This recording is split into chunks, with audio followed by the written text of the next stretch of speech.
story short, the experiences there taught me a number of life lessons that, first of all, you really don't have to limit yourself and say to yourself, I'm so happy I have this opportunity, and then I'm remaining here.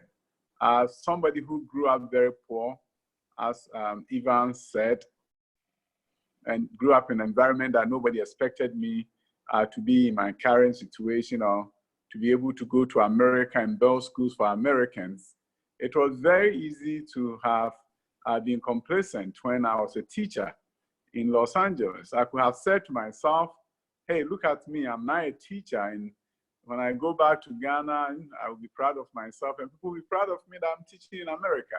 But to me, my life philosophy has been that wherever anybody can do, I can.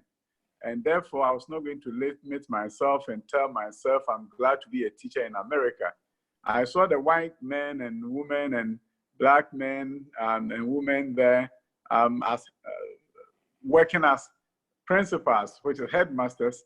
And I also said to myself, if they can, why not? Why can't I also do the same? So when America decided that they will look at transformation of their public education system by giving opportunity to individuals to establish schools, and then the government will pay for it, I said, okay, if they can do it, once I'm here, I should also go ahead and do one. I wrote an application in the form of a grant and got the opportunity of being awarded $450,000 to begin the adventure of developing my first school in the United States. And when we started, of course, close to $500,000, but that money could not build a school. So I rented space in a church where I began my first school, and with 100 students.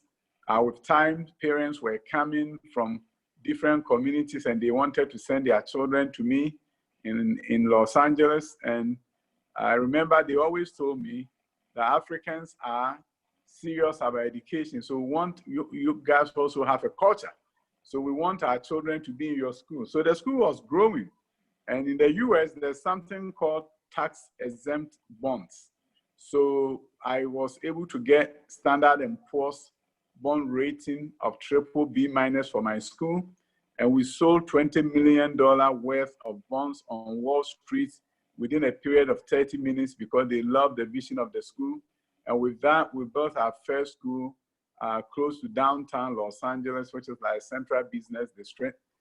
From there, we moved to another area about 10 miles away and built the second school. And we're in the process of building the third school when our school was visited by Nana Addo Dankwa Akufo-Addo, then a candidate for president in Ghana. And when Ghanaians told him my story and what I had done there, he was so amazed and impressed and kept on saying, would you consider coming back to Ghana to help me change the education system? That was not an easy question to answer. One, I was torn. He told me that he was going to do free senior high school. And I was saying to myself, Americans were the one in modern history to really introduce free senior high school and have done very well for their country. So if somebody wants to do it in Africa, especially in Ghana, why shouldn't I go and support him? But at the same time, I had also found myself in a situation where I was leading an organization that was growing with over 200 workers. And when you look back and realize that you grew up very poor and never dreamt of a day when you travel to the white man's land and get a white man to work for you. And because when we were growing up, we thought white people were coming from some space. We thought there were so many sayings about them that if you're going to look for God and meet a white man, you return. So we thought they were demigods and whatever they can do, we couldn't do it.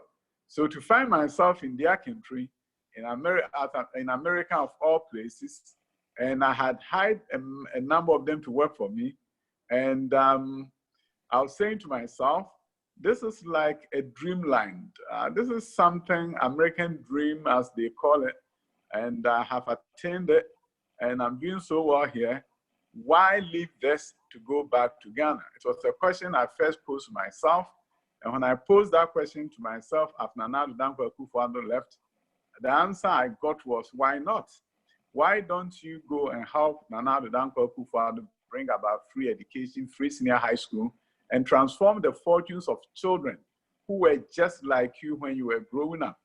and somehow you escaped. Most of them who were your age mates could not escape from poverty because they couldn't get the opportunity to go to senior high school. So if somebody wants to give it to all children in Ghana for free, why shouldn't you go back? And my brothers and sisters, when you talk about the fact that when I got admission to go to senior high school, I could not afford 40 cedis to pay the deposit so that I could go. It was a very difficult time for my dad, who was then a starter up in a cocoa farming. He was just beginning as a cocoa farmer and didn't have 40 cedis then, and went from village to village trying to find 40 cedis so that he could pay my deposit to go to Jache Primary Senior High School. And I said to myself, it was a tough thing for my father to get that. He couldn't. Eventually, it took the intervention of my younger brother, who sold pigs, some 2 pigs that he was rearing for my uncles. And actually in the village, if you rear something, support your uncle, they'll give you something. So they had given him 2 pigs because he was helping them. And my younger brother said, why don't you sell the pigs? And maybe you get a 40 cedis and then you can go to senior high school. We sold them, got the money, and the rest is history. I was able to go to senior high school. So now I find myself in a very privileged position, and somebody's asking me, would you come back to Ghana? But when I said, why not, I began to think about why should I? And the response was, you should. And so I decided that I'll go back to Ghana. And first, though, I'll run for parliament in my constituency. And then if Nana Addo Dankwa Akufo-Addo remembers the promise he gave me, then I will go and support him and bring about free senior high school and help him transform the country through education. And that's exactly what I did. I left everything, came back to Ghana, ran for parliament, won my seat. I went to parliament, and I was given the opportunity to become a deputy minister and to support the minister in bringing about free senior high school and to make sure we could transform the country. We began that adventure. Free senior high school first year went very well. Second year, a lot of students wanted to come, and there was no space for them. And the question became, how do we then deliver the promise of free senior high school to the very poor? Because naturally, what we should have done was to say that we are increasing what they used to call the cutoff rate, which is if you don't get, let's say, a year 28 or 24, you should not get admission to secondary school. But that was the last thing Nana Addo Dankwa Akufo-Addo was going to do, because when you do that, what was going to happen was that it was the poor that you were going to cut off. They wouldn't have had the chance to go to secondary school, because invariably they are the ones who don't do very well on the BEC. So an idea came up, an idea that I was familiar with in Los Angeles, which was called year-round school. In Ghana, we came to call it double track. And with the double track, we grew enrollment from the previous year, 365,000 to over 450,000 the second year, which at the time of the third year of free senior high school, we had 1.2 million students enrolled in secondary school compared to 800,000 that we came to meet in the year 2017 from the previous administration. So yes, overall, free senior high school became a success, and it's continued to be a success. I was therefore invited to Kenya to address Kenyan people as to what they can do with the education transformation.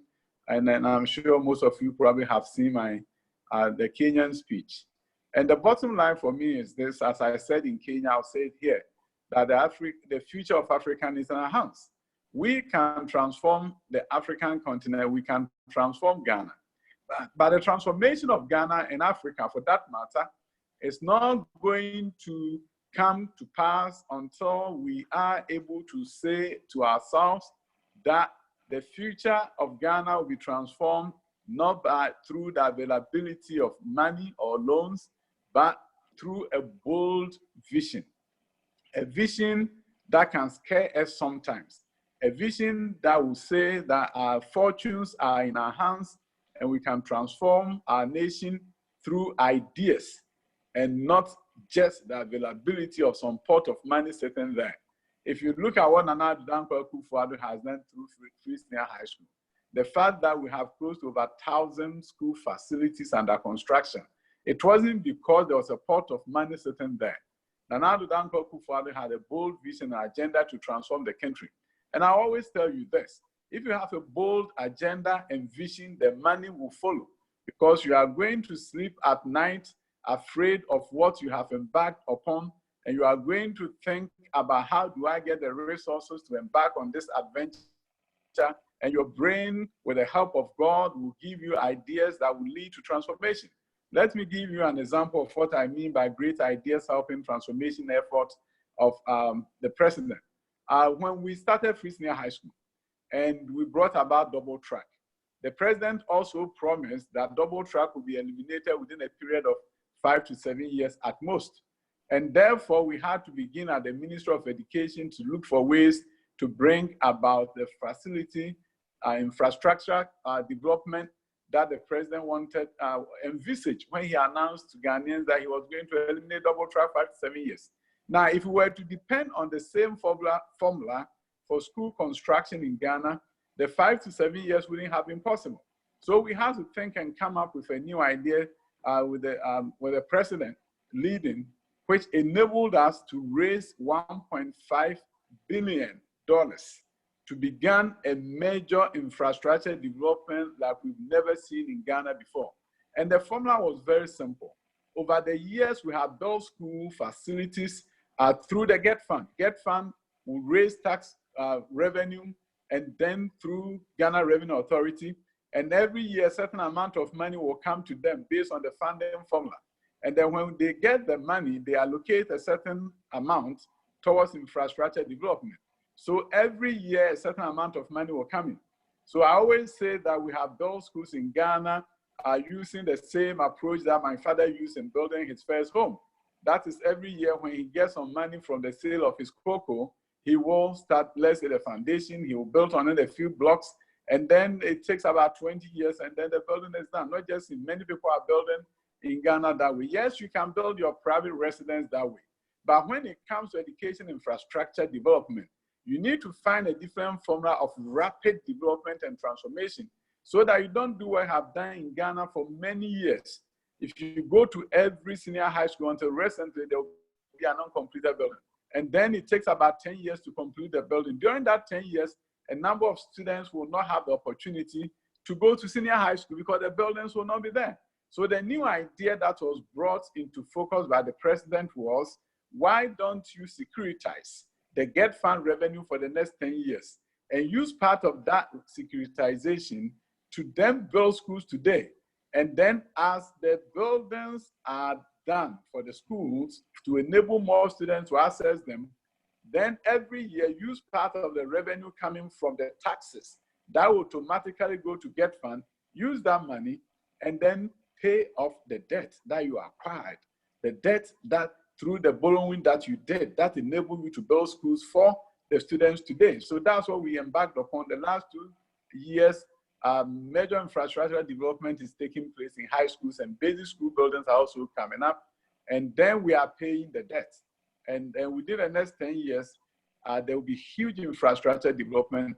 We're doing same now at the universities, colleges of education, high schools, especially basic schools. And then once they are done, we have more space to enroll more students. And then we just sit, relax, and pay down the debt over a period of 10 years. Very simple proposition.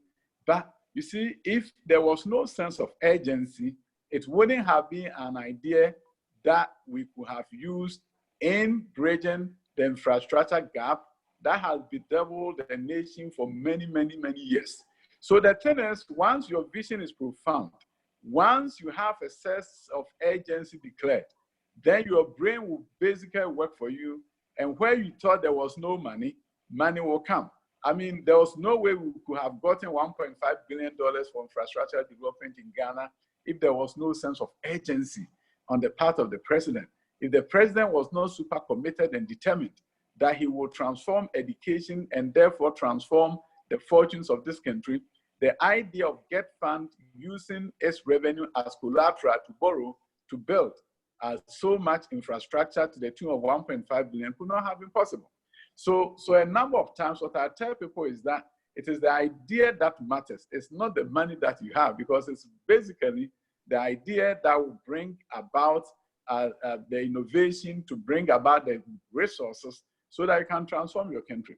You know, around the world now, there's a realization that if you don't transform education, you can't transform your country.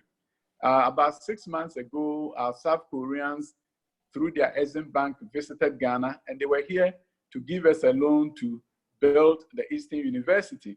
And we sat in a meeting with them, and at that meeting, something interesting took place. The South Korean Exim bankers asked us, why do you think we, South Koreans, are now richer than you, even though in 1960, your per capita income was higher than us? In 1960, per capita income of Ghana was $189, and that of South Korea was $158. So obviously, we were richer than them. And then they said, look at the tables. They showed us 3 graphs. The first graph was the per capita income of South Korea and Ghana compared. And as I've just said, we were in fact richer than them in 1960. And then they showed us the per capita income now. And of course, they are way better than us, way ahead of us. They are a developed nation, and we are struggling as a middle income country. And then they showed us the third graph. And before they showed the third graph, they asked us, why do you guys think we have become richer than you? How did it happen? And of course, we're scratching our heads in shame when you sit in your country and somebody come and ask you, why am I richer than you? And why am I better off than you? But we couldn't answer them. And they said, okay, let's show you the third graph. The third graph was the gross tertiary enrollment ratio of South Korea and the gross tertiary enrollment ratio of Ghana. In a plain language, gross tertiary enrollment ratio basically says that if you look at your youth between the ages of 18 to 23, what is the percentage of that population in tertiary education? In Ghana, it is now, by your best estimate, 17%. South Korea is 93.6%. And this was a country that were richer than in 1960. In 1960, they only had 6% gross tertiary enrollment ratio. And they said, you know what, we became richer because we focused on education.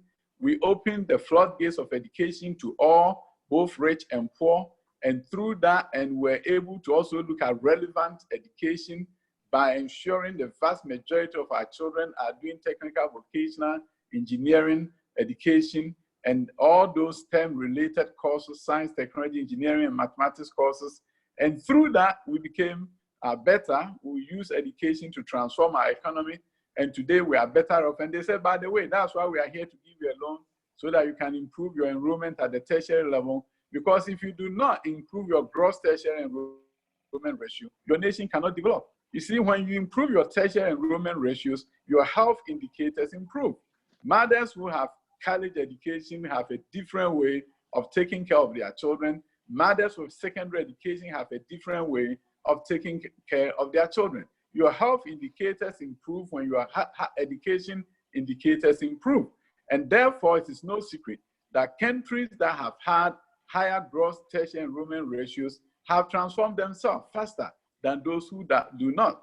You can look at all the indicators and look around the world, and you're going to see it clearly that quality education is at the root of socioeconomic transformation. So as Nana Addo Dankwa Akufo-Addo improved ourselves to senior high school, and now we're looking at universities, we have to take cognizance of the fact that access in itself will not lead to the socioeconomic transformation that we need. Access is simply opening the gates for people to go to university, to tertiary education institutions, other tertiary education institutions, to high schools, but that is not enough. You have to begin to look at the quality of the education itself before you begin to look at how education can transform the fortunes of your nation. There was a book recently written and published by a lady called Rebecca Winthrop through the Brookings Institution. And in that book, they talk about leapfrogging inequality. And they said that it was going to take about 120 years for developing nations to catch up with developed countries unless something radically happens, unless we leapfrog. So when you look at the idea of double track, it's about leapfrogging to bring about opportunity for more students to go to school. Because if we had not used double track, we couldn't have increased our enrollment by close to about 60%. And we could have therefore seen many people staying at home and not taking advantage of double track. So in terms of access, we were able to leapfrog, jump up, get into a certain position that we couldn't have used our normal routine in getting there. So we then come to quality education.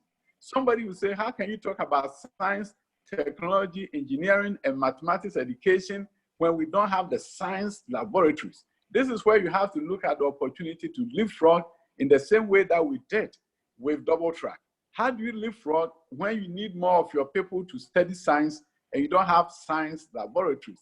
You have to look at virtual labs. Virtual labs are easy to do, they are cheaper to do, and the resources that you can use in building one wet lab, which is the regular science lab, you can use the same resources to build about 20 or even more, close to 100. Because all that you need to do is when you do the simulations on the computer, through coding, through programming, you roll it out into schools based on just a projector and internet connectivity, and the student can do simulation and do all science lab activities that they could do in a wet lab environment. And that is your leapfrogging opportunity. Then you have to begin to also look at, how do I teach the students in such a way that they will be critical thinkers? And the opportunity then is to look at how to train your teachers. And that is why the new curriculum makes it imperative that we teach students differently, that we run away from chew, pour, pass, and forget, to a point where we are not simply memorizing, but we are doing things creatively, we are thinking critically, and we are challenging the ideas that are coming up in classrooms. And teachers' perception of the content is transformed because we are questioning them in a very respectful way, why things were done differently and why things were not done the way we are thinking in our heads.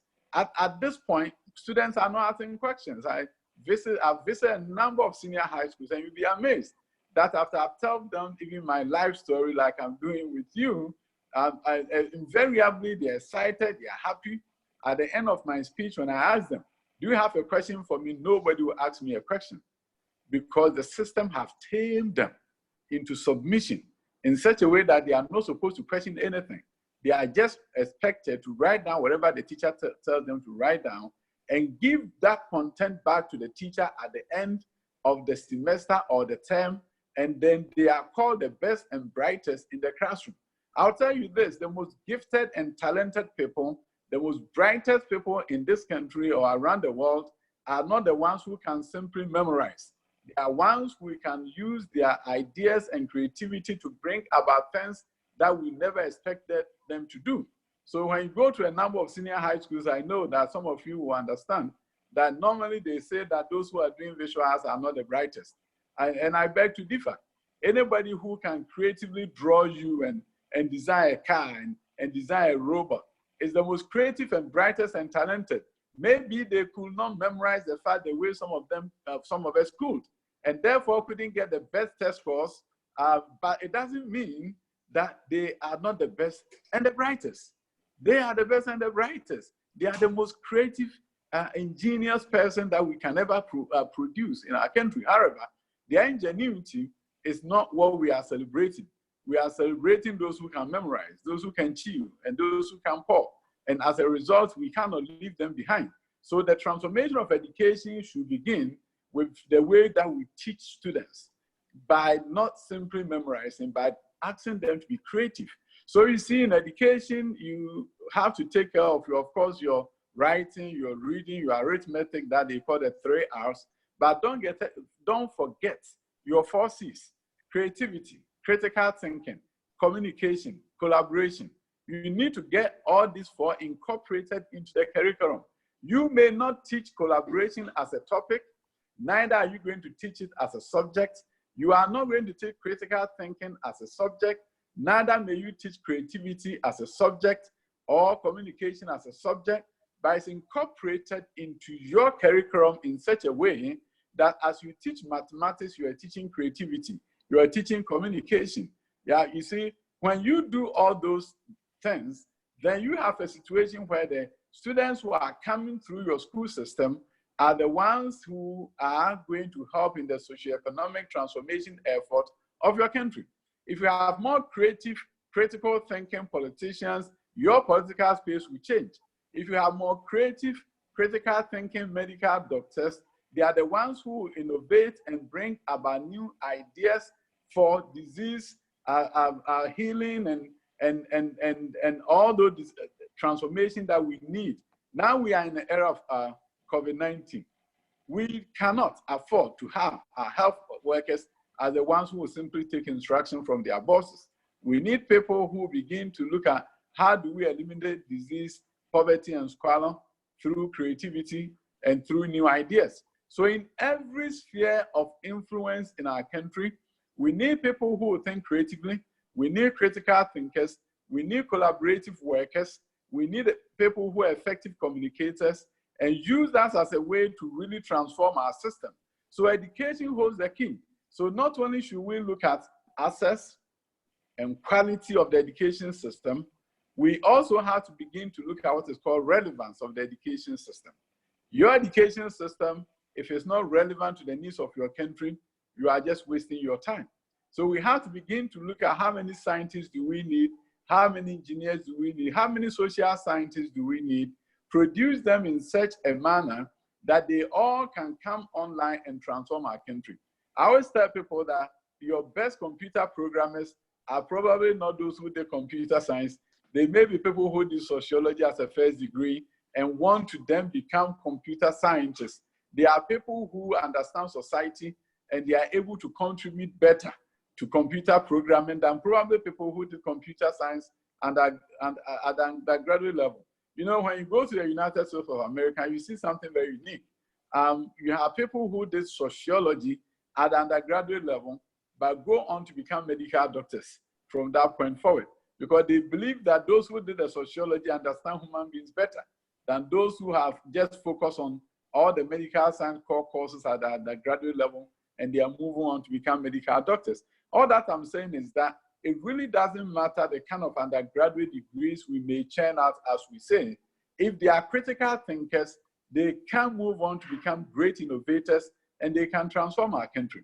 So in Ghana, we are confronting the 4 C's, making sure that the new curriculum takes care of that.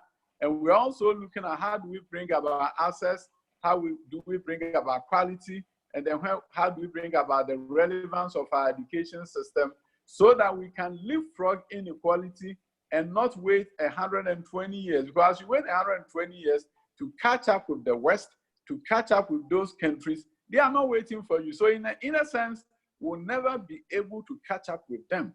And our life stories will never change unless we are able to transform education and bring about the transformation that we need. I mean, I have no doubt in my mind that we have the requisite manpower in Ghana to bring about the transformation that we need. And thank God we have a visionary president who is actually leading this country to a place that we have never imagined. When you hear about the idea of Ghana Beyond Aid, it's a transformative kind of idea. That Ghana Beyond Aid, that means people have to create, we have to create wealth. We have to use education to transform the mindset of people. Our explicit curriculum and what is called the hidden curriculum must be good. We have to have an empowerment mindset. You see, when you talk about the hidden curriculum, you are not simply talking about the fact that a student is studying literature. You are looking at what they are, the books that they are reading, how is it empowering them to know that they too can bring about change in their space, in their cities, in their countries, and in the world as a whole. And so, for example, every child in Ghana growing up, for example, should be made to read about Kofi Annan, for example. As an example of somebody who grew up, born in Kumasi, grew up there, and was able to become a leader of the world. It's a story that every child needs to read to be able to know that I can be like him. If he was able to do that, I can also do that. So you are developing the self-efficacy of your people to begin to think about doing the impossible things. If we do not develop our self-efficacy to a point that we can think about doing the impossible things, great things are not going to happen in this country. I'll give you an example. When I was elected to a member of parliament, one of the schools I visited, even before that I had gone there, but I visited officially again after I became a member of parliament, is a school called Jache DA1 Junior High School and Primary School. And you go to that school, at the time I visited, it had rained and there was almost like a pond in the middle of the class. Water was everywhere. Unfortunately, children were seated around it. And I felt so bad that the children had not been told. They couldn't even get a sense that, why don't we find a way to get this water out of this room? They were sitting around it. So the headmaster came to me and said, can you please come and re-roof this portion of this building that is leaking for me? And that was a plea from him. Come and please re-roof this for me. And I said to myself, I'm not going to re-roof this building. I will pull down this building. And in place of this building, I will build one of the most innovative schools any country can ever have. And I call that the Bosomtwe Science, Technology, and Engineering Academy. And Bosomtwe STEM Academy came out of the idea that it's not good enough for me to re-roof this building, but I have to build a school here comparable to any school you can find anywhere in the world. And that school is going to lead the effort in bringing about engineers and medical doctors in my district. And I hope that will become an example. You see, that great sense of urgency that I developed from that point forward gave me the idea that that big dream was possible. You see, everything is possible, but it has to begin with why. Why do I need a school that the world has never seen before built in my village? And the idea was very simple. If I'm going to transform this district and transform this town, I need to get the vast majority of my students to sit in classrooms like anywhere else in the world and like any student in America.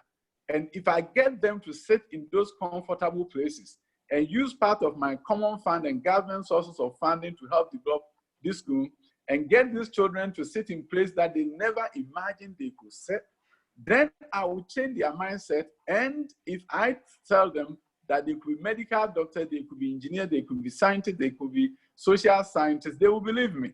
So that is what I embarked upon. Now, 3 years up to this point, Bosomtwe STEM Academy is a place that, if you look at the pictures, you will just be excited. I have gotten funding, of course, from the government side to get funded to build 2 classroom blocks, but the government also brought an initiative called 1 million per constituency. That money was released to me to bring about any infrastructure development that I wanted. I partnered and dialogued with my district leaders, and we decided that part of the money should be used in supporting the building of the Bosomtwe STEM Academy, Bosomtwe Science, Technology, Engineering, and Mathematics Academy. And therefore, we now have a science building, a big science block under construction. We also have an auditorium, assembly block under construction. We are also building from the $1 million per constituency, a headmaster's bungalow, and the Ministry of Roads and Highways have also awarded a contract for the streets in the school to be done, and they started construction just yesterday. And I tell you this, when all those roads are tarred and the walkways are all paved, you will come to that school and see that it's a different school. Before the school even opened in September, God willing, I've already imported furniture, beautiful ones, because I wanted them to sit in the same chairs that American children sit on. And to be able to say that if you create a sense of urgency, if you begin, or you start with why, and then the response becomes that why not you do things differently, then you're going to create a sense of urgency that will bring about transformation. It's not going to begin with how, because the moment you begin with how, the mindset will come to you and it will be told to you, you'll be told that in Ghana, this is not possible. But I didn't begin with how. I said, why? Why should I not do this? Why should we do this? Why should children in this community not sit in comfortable environments? Why should children from this poor background not be given the same opportunity to bring about the transformation that is possible? And that is why we began. And today, things are changing there. Building computer labs with my common fund. I'm buying smart boards for them in the classroom with my common fund. Building the fence wall of the school with a beautiful gate and entrance with my common fund. And once I do all those things, I create a sense of urgency for the rest of the country that if I could do it in a very creative way, government support, MP common fund, central government, local government, everybody coming together to do what may be perceived as impossible, then all of us have developed our self-efficacy in such a way that other people can also say that, yes, we can also do this. You know, I'll tell you one thing. The president is doing something tremendous, but it's going to take critical thinkers, creative individuals like yourselves, who will see opportunities where people are seeing problems. And then with your talent and creativity, you come and join our Air Force in the country, and life will be different for the people, and life will be different for you. I believe that the best days of Ghana is ahead of us, it's not behind us. Some people seem to think that we want to go back to the colonial days because things were better. No, I think our greatest days are ahead of us. We are in a situation where, in spite of COVID-19 and the devastation, we can come out of this by placing ourselves in a position where we are thinking innovation. You see, COVID-19 has brought about pockets of innovation across the country. There are people who are looking at a new way of doing Veronica Backers and a whole lot of other things. You see, we are now doing masks here, the N95 and other companies are now doing the face masks and other things here, things that we used to import without even asking ourselves, can't we manufacture this here? The leadership of the president through One District, One Factory has begun producing a number of the healthcare items and PPEs in the country. And the same thing applies to various spheres of endeavor, that we can all begin to see opportunities and not just see problems. I always tell the story of my bodyguard who travels with me. There are times when I engage them in conversation and I talk about, wow, can we do this? And then he always say, oh, boss, oh, Ghana there, you can't do that in Ghana. And he will give me 100 reasons why it could not be done. So one time he started that and I say, Alex, what about if you use the same effort and energy that you use in saying that it will not work? What about if you began to think about how will this work? Maybe you could have given me more ideas to improve upon the idea that I'm just sharing with you so that we can bring about the transformation that I'm talking about. All that I'm saying is that it's easy to see problems. It's easy to see challenges. It's not easy to see opportunities. But I want you to be able to look at yourself and say, I want to see opportunity. In the midst of COVID-19, what opportunities do I see? Yes, it's a difficult and challenging time, but what has it opened my eyes to see? Now that I'm in lockdown and I have extra time, can I use this time as an opportunity to brainstorm and look at what the future has for me, what the future has in store for me? You become more optimistic and overcome your fears of COVID-19. That is not to say that you should not do all that you can do within your power. Don't forget about the fact that you wash your hands and do all the things that you need to do. But I'm just saying that instead of using this at a time of misery and not knowing what to do and being scared, it may be the greatest moment in your life to look at, how do I put down ideas that are passing through my head? How do I put all these things down so that one day I will just begin to implement these ideas that I've been thinking about? I just want you to know that the future that you have ahead of you is bright, but your future is in your hands. Your future is literally in your hands, because you may lament, and as I call the double L, you lament and then you lambast the leaders and say to yourself, why is it that we have this kind of policy? Why is it that they haven't done this? And I always tell people that if everybody did everything right, probably you wouldn't have gotten an opportunity to prove to yourself and to the world that you have a great opportunity to contribute to the world. So in spite of the challenges that you may see, therein lies your opportunity. Therein lies your opportunity to bring about transformation of yourself, transformation of your country, transformation of the world. You know, I will tell you that I will not lie to you. If you don't begin reading books, for example, most of the great ideas in the world will not occur even to you. You read books and you begin to see that, wow, I can do this and I can do that.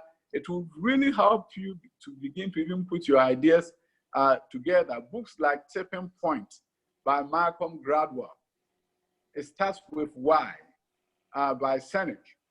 There are a number of books that have been written that gives you a very good idea. If you read all books by Malcolm Gladwell, David and Goliath, for example, somebody without much resource or opportunity, with weak kind of from a weaker standpoint, overcoming a very strong system. And that's why he called David and Goliath. There are a number of books are written by Malcolm Gladwell that will open your eyes to opportunities. You see, being at the right place at the right time. He talks about people who have transformed the world, and talk about Bill Gates and other people, and he begins to look at, is it nature or nurture? Is it opportunity that their parents gave to them? What happened? How did they become a genius? And then he talks about the fact that they practiced and practiced and practiced. And every one of people who have succeeded, you read their history, Michael Jackson, Tiger Woods, and all these people, and you're going to realize that what they did was they started practicing what they wanted to be good in from a very young age. And once you put in what is called the 10,000 hours, there's something called the 10,000 hour rule, which is anything that you do, if you put in 10,000 hours, you become an expert in it. You may not even know that you've done the 10,000 hours, but the world is going to call you a genius. But you have put in a lot of effort and time. And that is why in your chosen field, do not just study in the classroom. You have to begin to look at, how do I read about this? How do I do these things? And before you know, you are putting your 10,000 hours in terms of acquisition of knowledge, and also 10,000 hours in terms of your practice. And one day the world is going to look at you and say, how did he become such a great person? But you say to yourself, when people were spending their free time as if time was free, I recognized that time was not free, and I did my very best to be good at what I do. So all that I want to tell you is this. Don't look at the problems. Think about what opportunities are presenting themselves in the midst of this problem. And once your brain begins to think that way, then the opportunities will come, and you will do some great things. And one day you look back and say to yourself, how did I get here?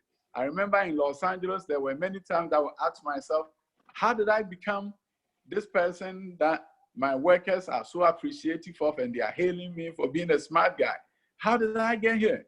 How did I get from that village in Amtobam in Manso, in the Western region, and Ajachi, where I used to go to farm every Saturday, working with my mom, and vacation, going back to Wasa, Amtobam in the Western region, and working with my father on cocoa farms? How did I end up?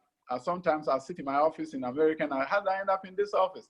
How did I end up in a situation where I'm hiring, let's say, 40 people? This 40 white men will show up, and I enter the room, everybody will stand up for me, and they will practice and say my name right, so that I don't use that against them and not hire them. You see, how did I get there? It was, of course, by the grace of God, but I also saw that throughout my life, I was working hard, reading, studying, making sure I took advantage of every opportunity. And then the last thing I'll talk to you is being courageous. You have to master courage. You have to know that if you ask somebody for something and they don't give it to you, it has nothing to do or against you. So be bold. Wherever you find yourself, do not be shy of asking, of seeking knowledge, seeking ideas, seeking help. And sometimes we are amazed that people may say yes to you. But if you say to yourself that, I'm good enough, because it would have been easier for me as somebody who grew up poor, finding myself in America and teaching, to have said to myself, oh, I'm good. There's this song at the Church of Pentecost. They talk about, look at what God has done for me. So sometimes you begin to say to yourself, oh, this is good enough. Look at a kid who was growing up poor and found myself in America, and now I'm teaching. What more do I ask God to do for me? But I said to myself, a white guy will be president of a college. A white man can be a head of a school. I'm not going to just remain a teacher and be complacent. So I moved myself up, and today I find myself serving my country. And I'll tell you this, it's exciting to serve the country.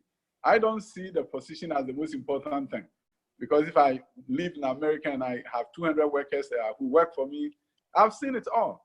But I came to Ghana believing the vision of the president and knowing that dreams can come true for the good people of Ghana and for young people if I contributed my quota towards the development of the country. So I'll end here and wait for some questions from you. Thank you. Wow. Thank you very much, Honorable Dr. Oseya Oduchum. And as you rightly mentioned, coming up as someone who had a poor family and then getting to where you are. Before I would allow our audience, those with us here on Zoom, those listening to us live on Radio Power, UA.com, and also those watching us live on Facebook, to send in their questions. Myself and my main host would ask some few questions.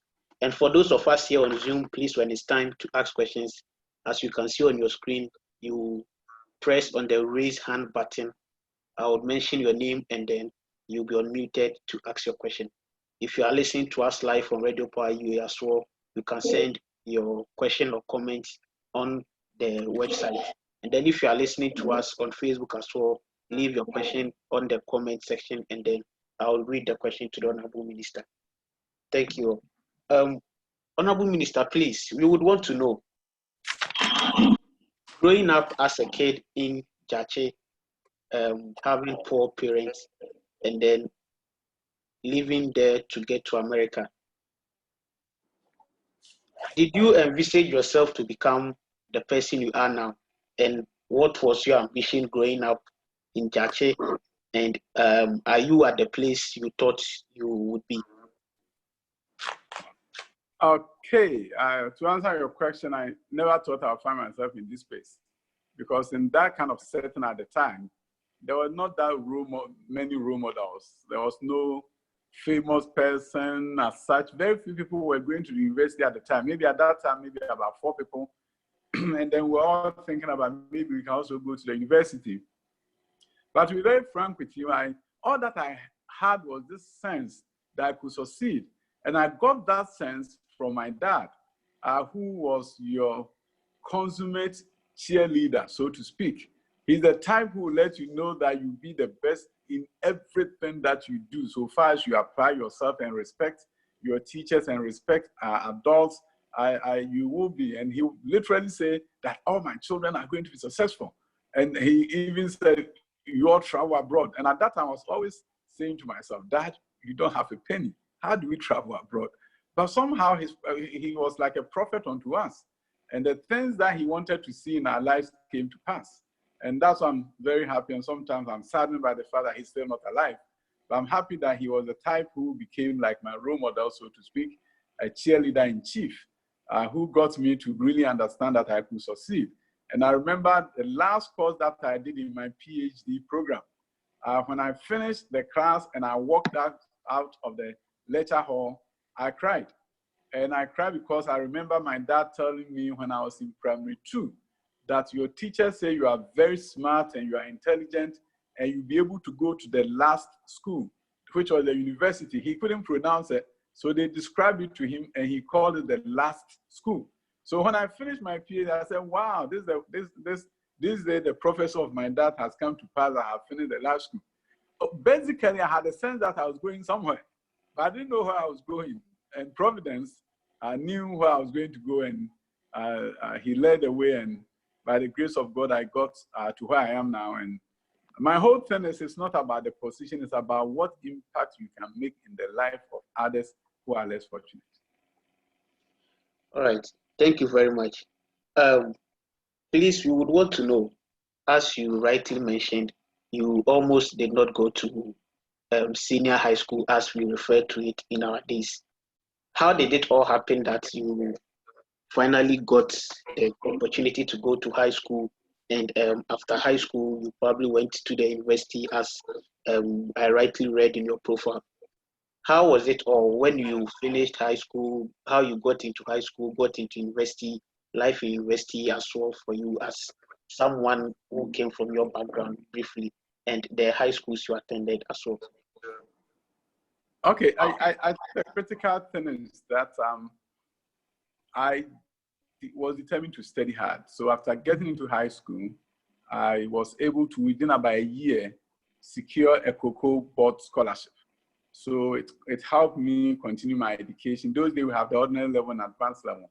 So I did my GCO level at Jache Pramso as senior high school, and then moved on to Kumasi High School, where I completed my A level. And from Kumasi High School, I moved also to Kwame Nkrumah University of Science and Technology. So you can see, those of you who know Kumasi, from Jachi, you go through Atonsu, then you go to Kumasi High School. From Kumasi High School, you just walk and you are tech. So that was my trajectory. And at the university, things were very different. I did land economy, of course, and after the university, we did our national service, and then the government was not hiring at the time. So every one of us were looking for opportunities. And my younger brother, who sold his specs for me to go to high school, was at that time in Germany. He's the same person who sponsored me to go to America. And so it was kind of interesting how along the way, but I'm also the one who helped him go to Germany. So the two of us have worked in support of one another. And it's kind of interesting how he supports me and I come to support him. So through that trajectory, I was able to do what I'm doing now. But yes, when you say that, did you think you will be where you are now? I always thought and had a vision within myself that I would be a politician somewhere down the line. I knew that I was going to be. But I always also believe that to become an effective politician, you need to have a career first. So that is the American model. People don't just jump up and say, I'm going to parliament, or I want to become a politician. A number of them invariably have business experiences, professional experience as teachers or other professionals before they go into politics. But I always knew that my last career was going to be in politics. But I'll do so many other things. I had that belief and feeling that I'll get into politics. It became more clear to me when I went to America. And in fact, my first consideration before I met Nana Addo Dankwa Akufo-Addo was to naturalize, to become American, and go to US Congress. I wanted to be a congressman in the US. And in South Los Angeles, because of the many years of work there, over 26 years of working in the South Los Angeles community, I could have won and gone to a US Congress. But when I met Nana, I changed everything. I said, okay, I'd rather go back to Ghana and do the politics in Ghana and not in America. All right, thank you very much. A little about your days in the university. Please, were you part of any student union movement? Did you serve as an executive?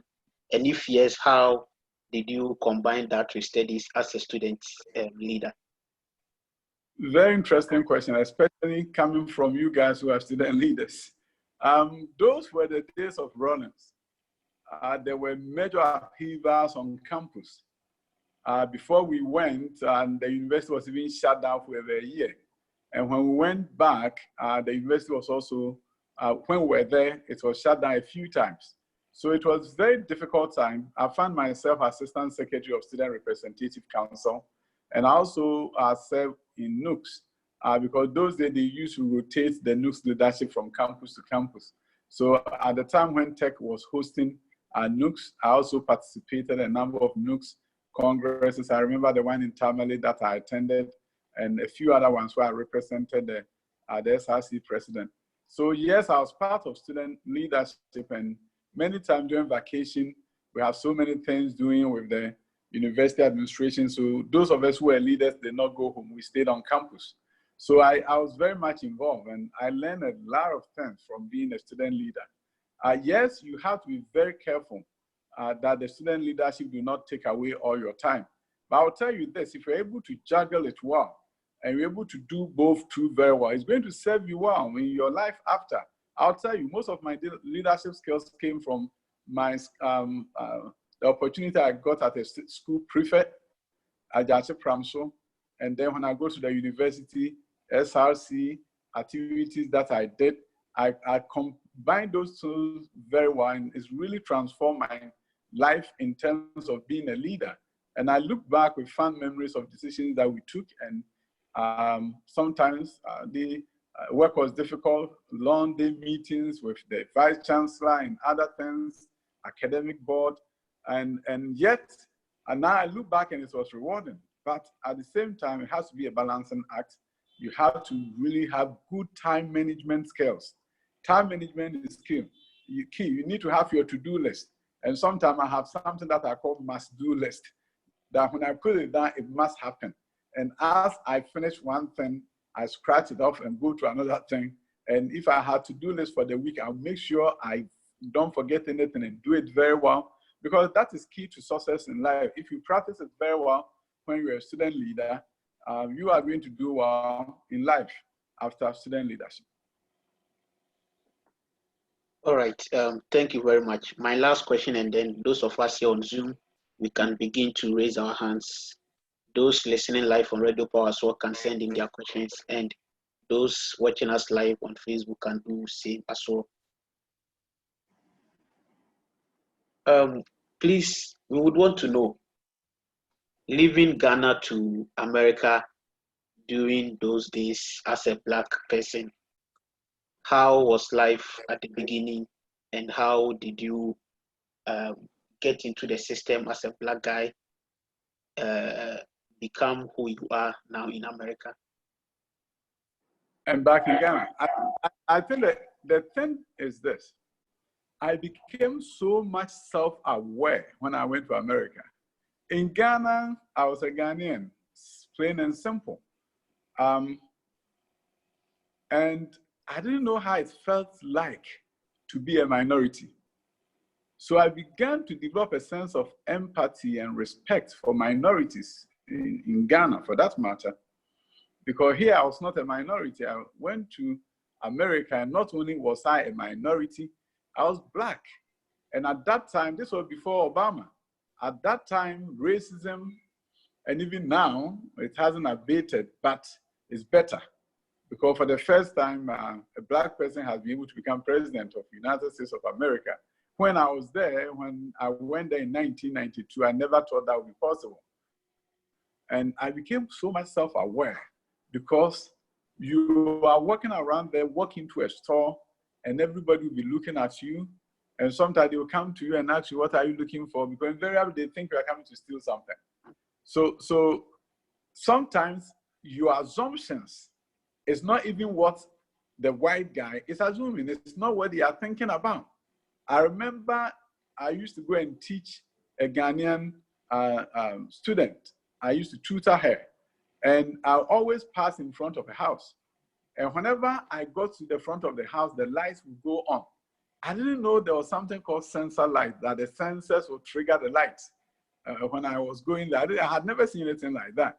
So anytime when I pass through the front of the house and the light comes on, I'll say to myself, you see, they think I'm coming to steal something from them. That's why they switch on their lights. You see? So nobody was saying that to me, but I had internalized racism, and I had done it in such a way that even when I'm not being discriminated against, I thought I was being discriminated against. So it wasn't easy, but with time, I began to also build my self-efficacy, to begin to look at myself and say, you know what, I can do everything. I'm just smart like them. And wherever they do, I can. And I'll tell you, America is the most meritocratic society that you can ever have. In that society, if they see that you are smart, they want to use you and use you to the benefit of their country. I'll tell you, at a point when I was leading many efforts, I was appointed to serve on some national education committees. I'll go to meetings and nobody will, they will take my contribution, they will write it down. In that meeting, you never feel like somebody's racist there. No, at that point, it was about what do you know and how can you help us? And that is why when you talk about racism in America, for example, you also have to realize that that country gives opportunity for people who can do big things to do it. And throughout the history of the nation, yes, things may not be perfect, but you can also see that opportunities have been given to immigrants from all over the world to excel. So America, I believe on the whole, treated me fairly. I got the opportunity to do things probably I couldn't have done in my country, and to be able to create job opportunities and create a quality learning environment for students in that country was something that I will always be grateful to. I'll tell you one thing, I'm very grateful that I had opportunity in America. And I always tell people that what I got from America was not money. What I got from America, the most important thing that I got from America was the can-do spirit and attitude. In America, everything is possible. Wherever the challenge that is ahead of them, they believe they can overcome when they rally around the problem and think through it and be creative. And I believe that every challenge in Ghana can be overcome. So far as we are willing to apply ourselves and think critically and begin to ask why, and then begin to really pull people together, it could be done. And that is why I'm so excited about the opportunity I got to go to America. All right. Thank you very much, Honorable Duchu. So now we would go to our Zoom link and take some questions from there.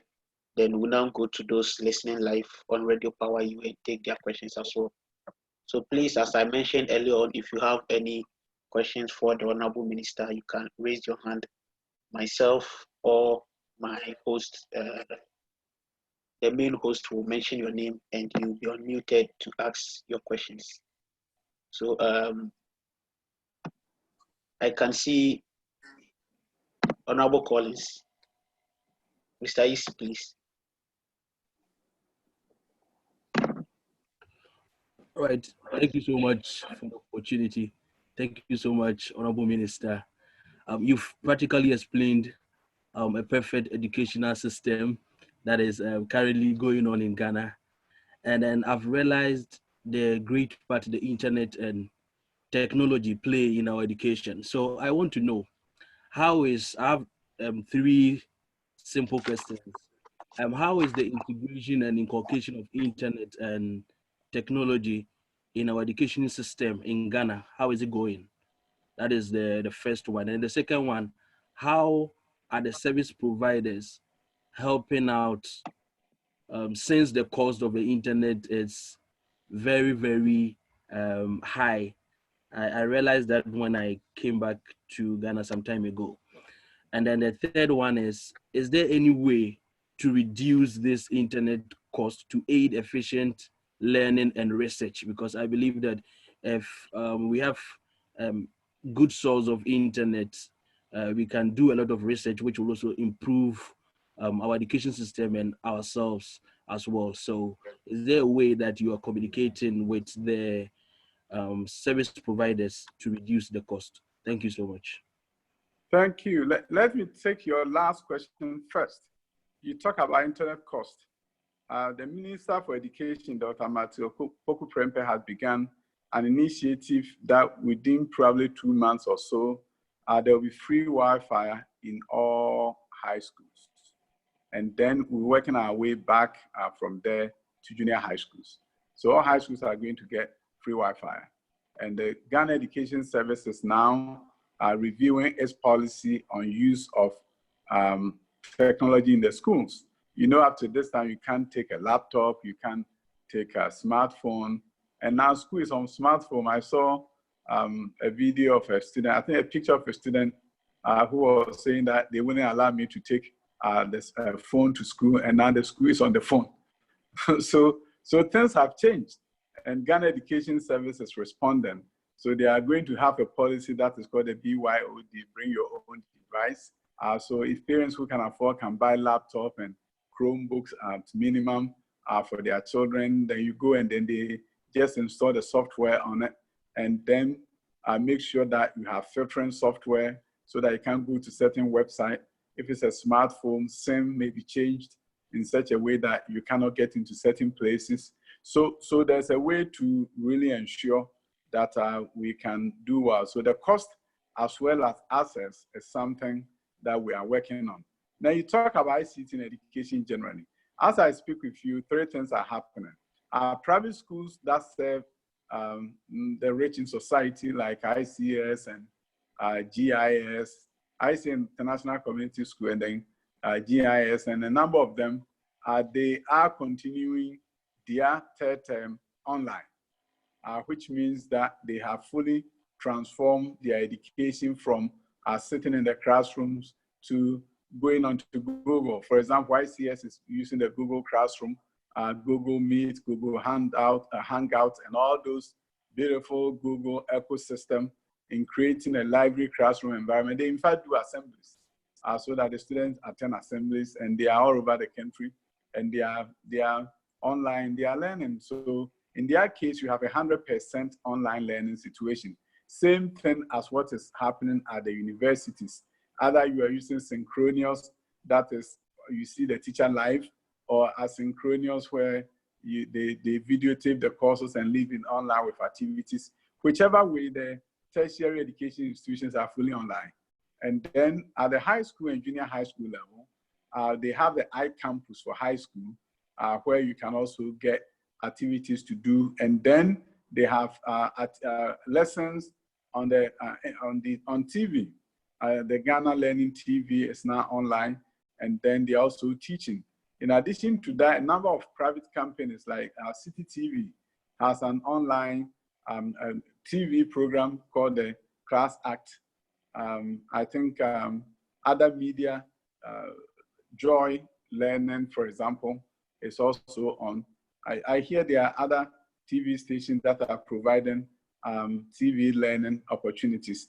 Now, when you talk about the cost at the university level, what they did, most of the university, probably what they did, negotiated with the telcos, and then they do what is called zero listing or white listing, which means if you log into the learning management system of UEW, for example, you will not pay anything. It will not deduct. The cost has been taken care of by the university. So far as you're on the learning management system and you're either watching instruction or you are taking notes or watching video on the learning management system, you don't pay anything. It's zero listed. So in that case, the cost has been eliminated for the student altogether. So this is what I would say in a nutshell as what is taking place in the ICT, online learning, distance learning kind of space in the country at this time.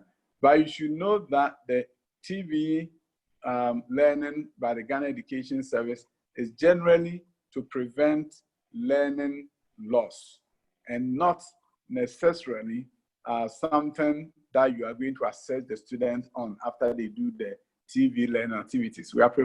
It's an intervention program to get the kids focused.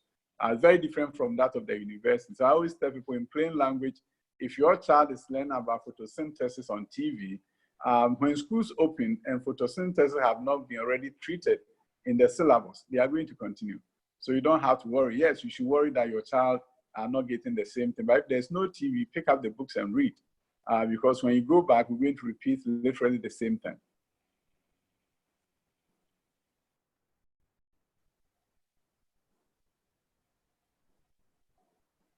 All right. Okay, so moving on, we'll take one question from Facebook. This is from Charles Amankwa. He said he's watching live on Facebook and he has a question for Honorable Dr. Yao Osei-Dutro. He said, how was your transitioning from the US to Ghana, especially after experiencing completely different worlds? I believe one of the biggest challenges with Ghanaian students in the diaspora is what opportunities are there in Ghana? What would be your advice? Okay, Mr. Mankwa. Yes, transition from US to Ghana. Of course, I use the political vehicle of being elected to Parliament. And that is the route that I use. But I've also seen a number of people who have come to settle down. I'll tell you, initially it will not be easy. And if you already settled down, you've settled down in another country, what I would say is that you come for vacation and explore for yourself. Meet people like us who can share some ideas with you. In fact, I'm encouraging an organization to set up what I call a transition kind of office, so to speak. I know there are some initiatives that are helping along those lines, but we need something more robust that will allow you, for example, to interview for a job and all those things whilst abroad. And then when you get the opportunity, you come down and then you do in-person interviewing and all those things. So I think we need to do a better job to help more people to transition. But one thing I'll tell you is that the first thing is you need to have some mentor, somebody who will guide you, somebody who will show you where to go. Ghanaian society, like many other societies, it's always easy when you know somebody who knows somebody who knows somebody. So it's good to have people that you can network with who can also point you into the right direction, because we may not have the formal instrument or vehicle that will ensure easy transitioning by people like yourself. You know, it's plus and minuses sometimes. The country is beautiful, people are nice, they are willing to hold your hand and help you. You can be frustrated sometimes by virtue of the fact that things may not move as fast as you want. But in my space, what could have been a challenge became an opportunity, because in the work that I do, I see myself helping so many people and helping my community. So that gives me so much excitement. When I go to bed, I can't wait till the next morning, either to travel to my constituency and meet chiefs and look at buildings that we are putting up, the roads that the government is doing, and all those good stuff. So my transitioning has been very smooth, but I can understand that transition for others sometimes is challenging. But you can at least begin with a vacation, come and see how things are, talk to people, and you never know, somebody will hold your hand and point you in the right direction. All right. Thank you very much, Honorable. We will take 2 questions from Zoom, and then we'll move on. And please, I kindly suggest that we limit our questions to maybe just a single question or at most 2, so that all of us will get time to ask questions. So we will take questions from Samuel Afari and then from Francis. Then the Honorable will go ahead to answer them. Then we'll now come to take questions from Erabna and Abdulaziz as well. So please, Samuel Afari and Francis, you can ask your questions.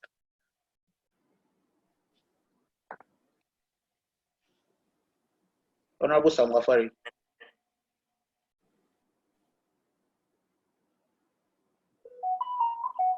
Hello, good evening. Okay. Good evening, sir. Good evening, Honorable Dr. Educhum. Good evening, my colleagues, president, and other executive. I'm Samuel Afari, the local NUGS president, Kirovograd, that is Donetsk National Medical University. I have some 2 questions to ask, but before I go on, I have to say something small about Dr. Educhum. The first time I got to know of Dr. Educhum was through Jackson. He was part of Professor Chumesi's research team. Yes. Yes. And I came to your house, your ranch in East Legon. In fact, the reception that you gave to me was so perfect. And God bless you for that. I did a follow-up. I came to your office on 2 occasions before I came to Ukraine here. My question is on the free education. It's one of the laudable policies that your government has been able to implement. I schooled at the North, and I know the importance of education. So even when you take my area from Maxim, I'm around the coastal side. When this policy was known in, most of our people, when they finish basic school, it's difficult for them to able to go to secondary school because of financial issue. So please, I want to find out how the government will be able to sustain this program for Ghanaians to benefit so much about it, because it's a good policy.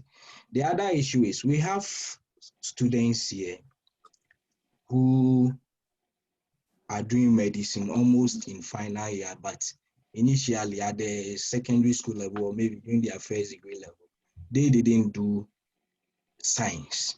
And it seems Ghana Medical and Dental Council has raised an issue that those people will not be allowed to practice when they come back to the country.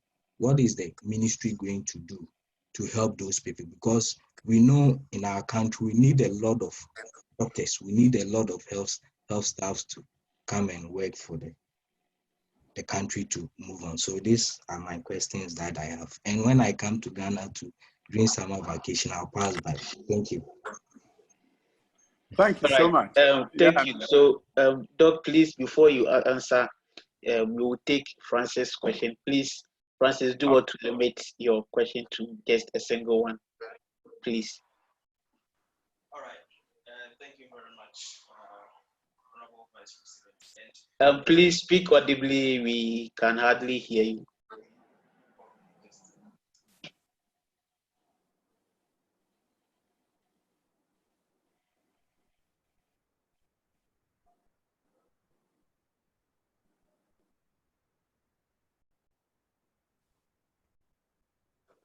Hello, I hope you can hear me.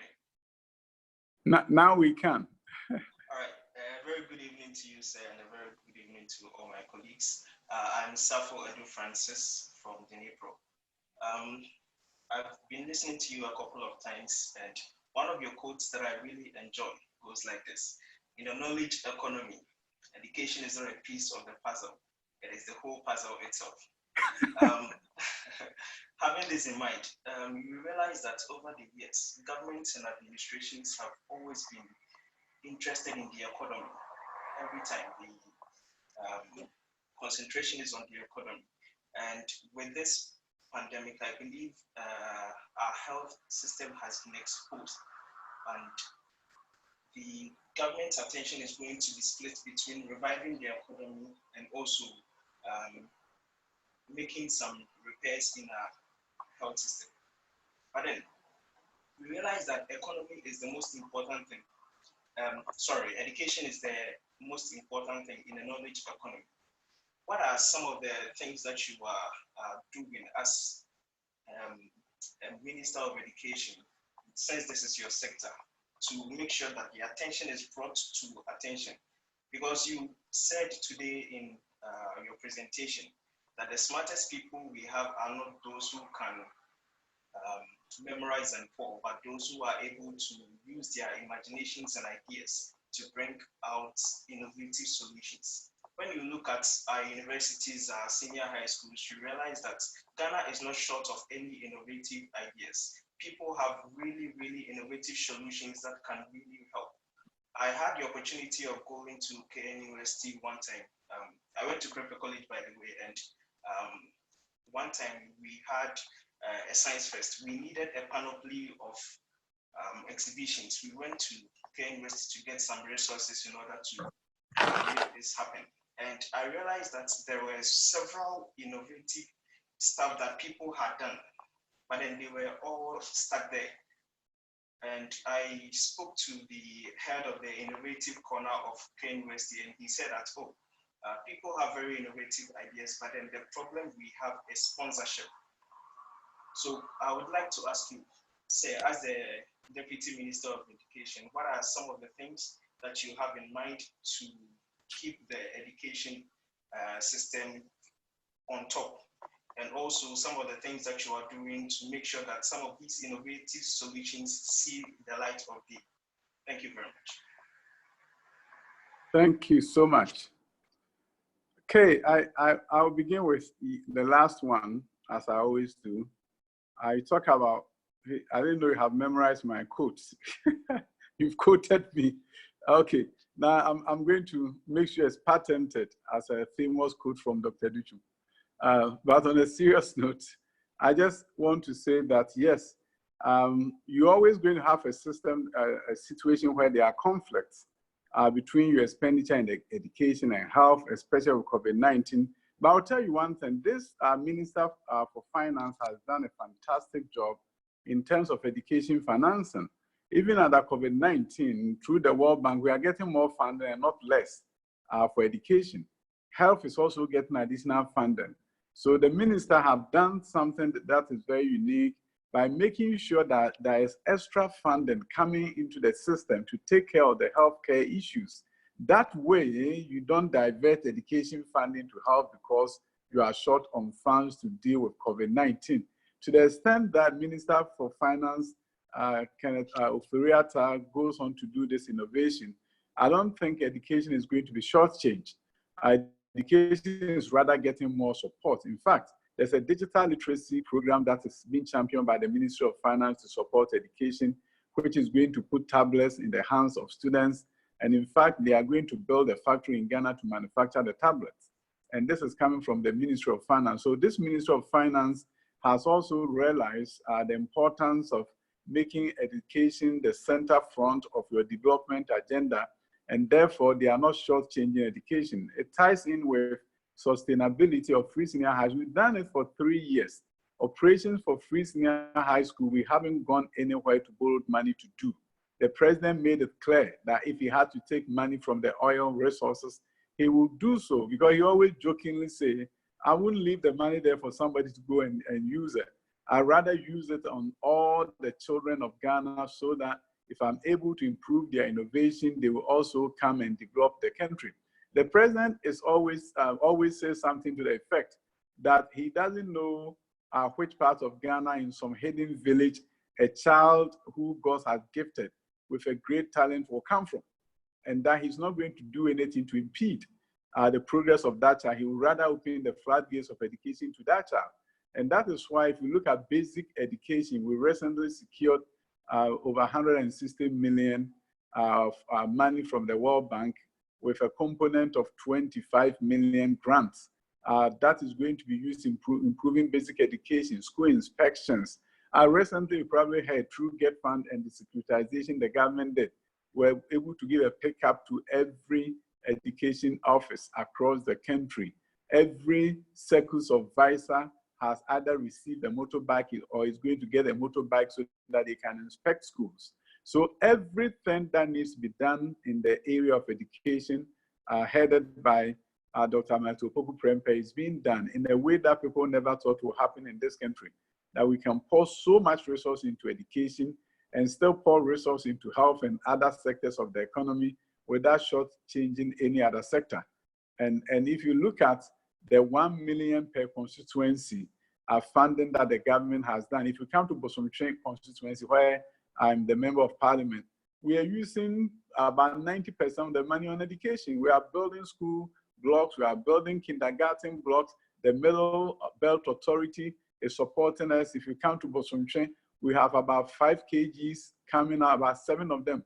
Beautiful kindergarten blocks coming from the 1 million per constituency. So education is not just getting funding from the budget of the Ministry of Education. We are getting it from different sources. Sometimes I think that when we look at our expenditure on education, we're understating it, because we only look at what was given to the Ministry of Education. But the IGF that was generated by the district assemblies that were used in building schools may not be part of that. And the $1 million per constituency, part of it going to education, may not be part of the education budget. So in terms of education, and Nana Danko Akufo-Addo, with the realization that education will transform the country and no other sector, a lot of resources are coming there. So my brother who talked about sustainability, I always say that Ghanaians are so gracious. I remember some people who were saying that, no, we can't afford it. The government should look for other sources of funding. And I always tell them, this government says he's not going to borrow. He will use monies coming to him judiciously so that he will sustain Free Senior High School. So far as we are in government, sustainability of Free Senior High School is never in doubt, because we know how to do it, and we've done it for 3 years, going to our 4th year with no inhibition whatsoever. So Ghanaians should trust Nana Danko Akufo-Addo that Free Senior High School will be sustained. One issue that came up, I think when I dealt with, when I did the meeting with China, Ghanaian students in China, they also brought an issue about accreditation of some medical schools and challenges they are having with medical and dental council. What I told them was write a petition to the Ghana Medical Dental Council. If they've written it to you and it's not a rumor, that they will not allow you to practice because your background is not in sciences at the undergraduate or at the high school level, then that is something that you write to the Minister of State for Tertiary Education, Prof. Yanka. And this is his area, and I'm sure he will be able to take it up. And if you happen to send me a blind copy, I can also follow up to make sure that issues surrounding this could be resolved with your leadership and that of the Ghana Medical and Dental Council. Thank you.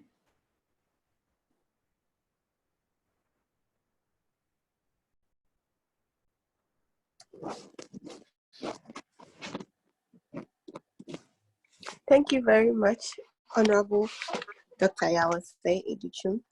Please, we'll take our next questions from Aziz and Irabna. How many do we have to go based on your time? Okay, we have 20 minutes more. 20 minutes, okay. So yes, please. Let's move on. Okay, so Irabna and Aziz, please. Oh, So who speaks first? Oh, okay. Good evening. I would like to start by saying thank you very much, Honorable Deputy Minister, for honoring us with your appearance, your presence, and also thank you for your advice. I have two questions. The first one is that, do you agree that as a nation, Ghana, we have a problem with maintenance of the policies we make and also infrastructure? And if you do, what is your administration doing to avoid this culture? And the second one is about the school that you built in your district. Aside monetary problems, which you said you had funding, the $1 billion, which other problems did you face and how did you overcome them? Thank you.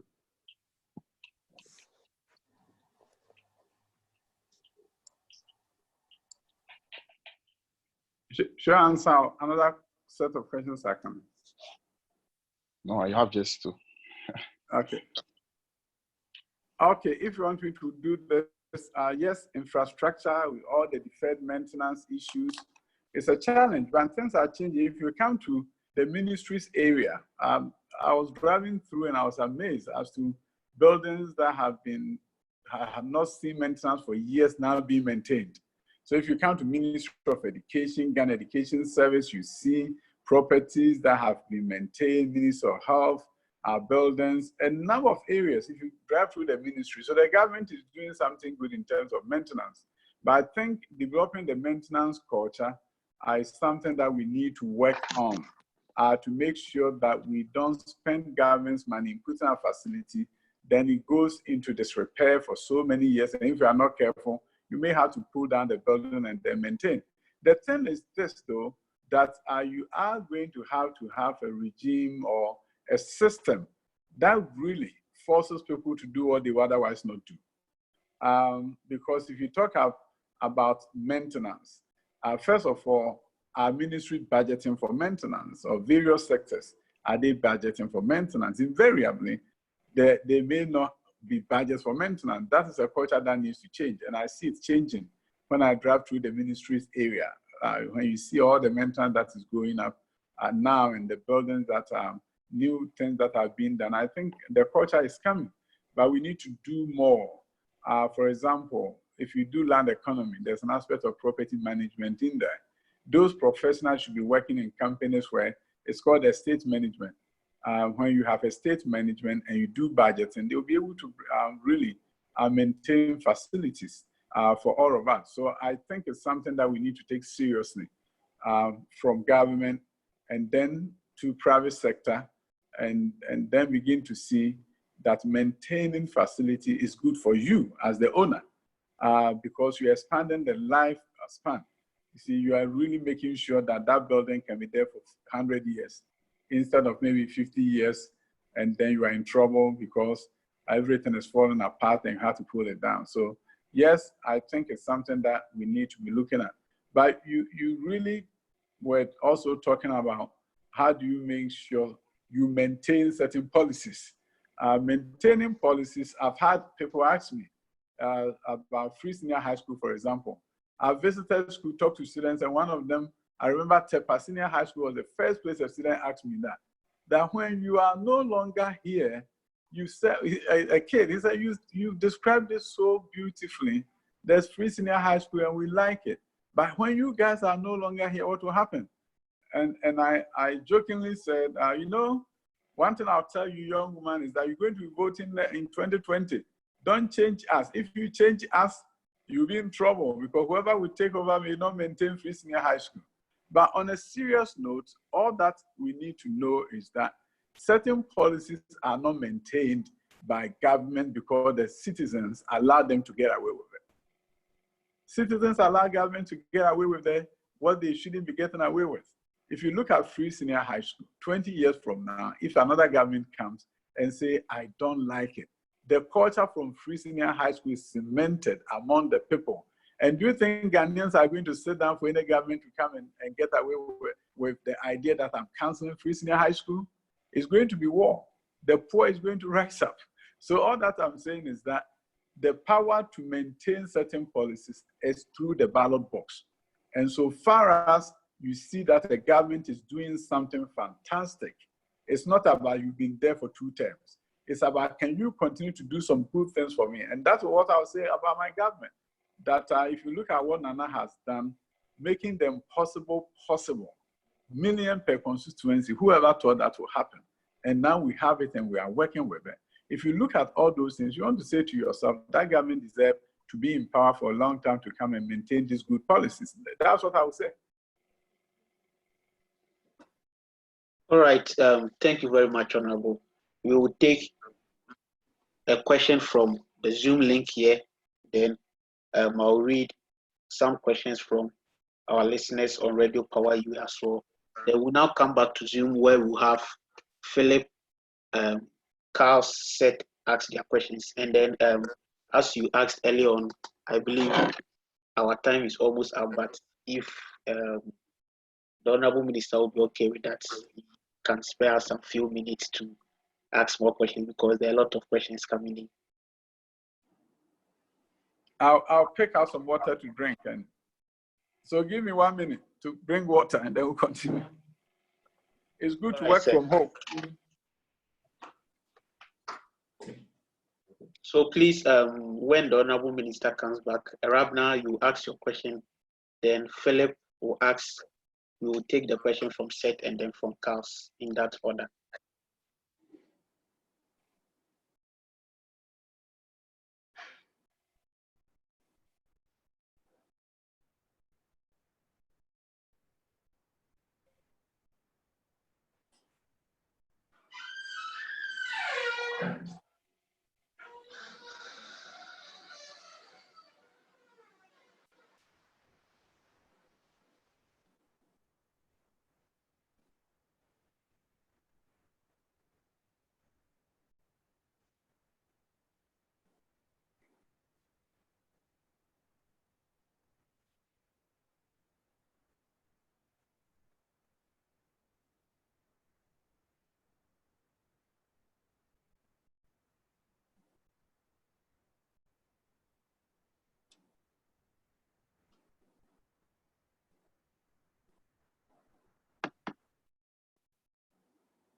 Okay, let's go. Right, thank you very much and welcome back. So before we take the questions from Zoom, we have some questions from our listeners on Radio Power. And this is from Akusika, who is listening to us live in Hungary. She wanted to know how you survived in the foreign environment, taking into account the issues of racism and difficulty in fitting, but I believe the Honorable has answered that already. So that was from our listener in Hungary. And there is a question from Emmanuel in Tenopil. Emmanuel wants to know, what is your #1 lesson in life? Your #1 lesson in life. So we will now come to Zoom, take questions from Arabna and Philip. Then Honorable Minister will answer them. We will come to Carls and Seth. So please, Arabna and Philip. Good evening, Honorable Minister, and good evening to our President of NUGS-UKRAINE. Thank you for this opportunity. Honorable Minister, please, I would like to ask about education in areas where education is not taken serious. I'm from a place called Bukom, like we all know. It's a place where education is not really practiced among the people. So how is education being taken to those places? Because I've been following my friends and the youth from my area, and I don't see any interest in education. Like, they don't have any interest in education. So how is the Ministry of Education trying to make sure those people get that interest in education? Thank you very much. Thank you very much. And I would humbly ask that if we are asking our questions, we turn on our videos. So please, Philip, you can ask your question now.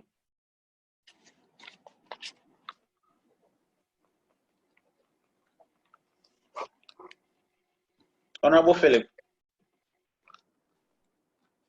Mr. Technician, please unmute Honorable Philip so that he can ask his question. Good evening to the Honorable Minister. Good evening to all my colleagues here and also our listeners and viewers on Facebook. Honorable Minister, what I want to understand is that as the Education Minister or Deputy Education,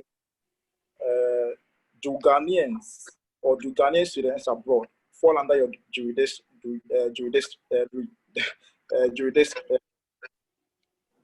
As in, do they fall under your jurisdiction as an education minister? And also, in your initial presentation, you made mention of raising the number of enrollment tertiary institutions in Ghana. But as you can see here, we are Ghanaians abroad. They are studying. We are also Ghanaians who wish to one day return home and then work for our motherland. So I want to understand, do we have a database that monitors the Ghanaian students abroad? Do you have an idea of how many students who are Ghanaians and they are studying abroad? And if so, can you do something to further better the lives of these students so that they would allow for the country, although they did not study or they did not acquire the knowledge in Ghana, but they may wish to one day return as you have returned home and working for Ghana? So this is what I want to know. Thank you very much. Thank you very much. And before the Honorable answers, please, I would once again insist that we limit our questions so that everyone would get the opportunity to ask questions as well.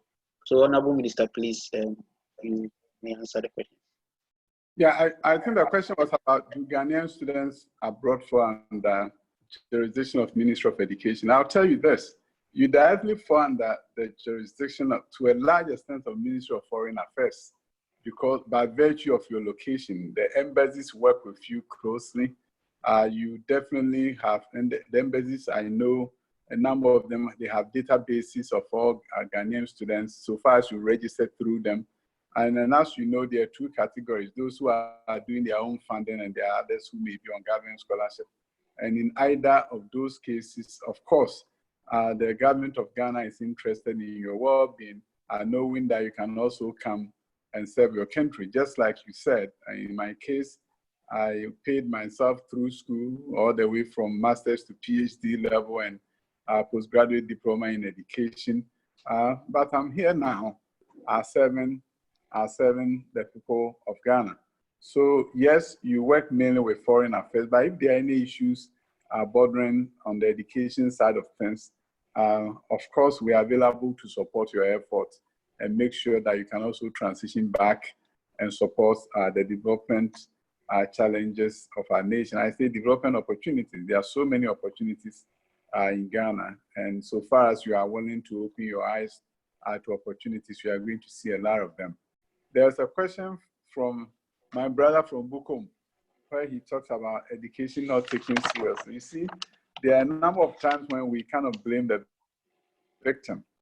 People who haven't had access to education and live in a community where there are not that many role models may not naturally gravitate towards education because they haven't seen the promise of education. It is our responsibility to create opportunities for them to begin to see how their fortunes will change.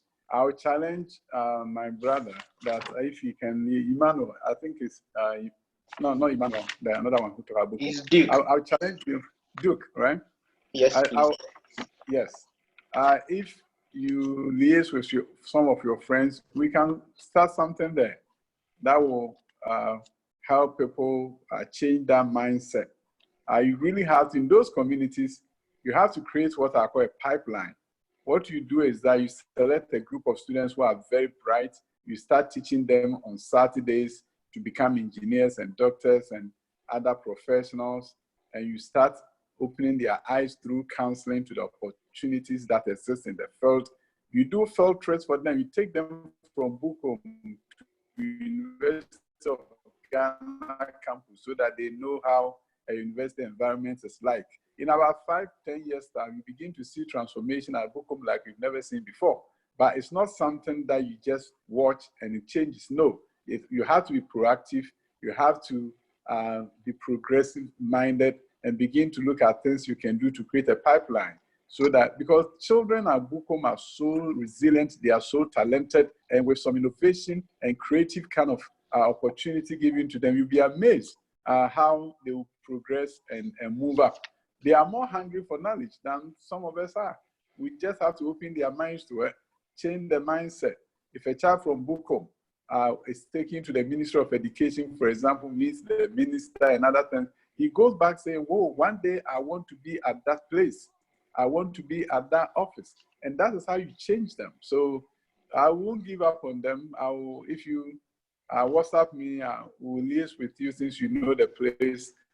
We could begin something from there that can lead to transformation. There was a question about what is your number one lesson in life. I'll tell you, don't underestimate yourself. Believe that everything is possible. And whatever you can imagine, you can do. Once you believe that, things will happen and you turn around and ask yourself, how did they happen? But you come back to say, it's the fact that I believed it was possible. And because I believed it was possible, Providence has a way of making sure that what you believe is possible comes to pass. Right. Thank you very much, Honorable Minister. So please, Carls and Seth will take your questions. Seth Ofori first, then Carls will continue. Please unmute. Okay, thank you so much, Honorable and President. Good evening to you all senior colleagues and Honorable. Honorable, my question is, I think from what I deduced from your earlier intro, you made us to understand that even back in US and even as a person, you have always believed not on the theoretical part, but the output, what the person can do. So basically, you do not rely on maybe as in good grades and all those stuff. Honorable, I think back in 2017 or 2018, the Ministry of Education sent a letter in reference to giving grades, as in grade points as to who should be admitted in foreign schools, especially Russia, Ukraine, China, and the like. And it was basically affecting the same grades as it is in Ghana, where the grade cut from D. And we had colleagues who were already in school, and some were even in final year. And since then, there have been issues, as in maybe the Ukrainian university or the ministry maybe misinterpreted or misunderstood the communique that came. And as a result, they have even effected it on those who were already in school. Because I remember that letter was dating from those who will be selected from my 2019-2020 academic year. But even those in school currently are being expelled. Some of them has even been expelled based on this letter. We don't know if this issue has come to your notice and what are you doing about it. A follow-up of it is about, we know in Ghana that even if you're a science student, securing admission to medical school is very difficult. And we know that, of which I'm sure you yourself, you're also aware, that most of our colleagues who are, including us here, some of us here, who do not get these admissions, end up coming to foreign schools, either based on the grade because they could not get the admissions there.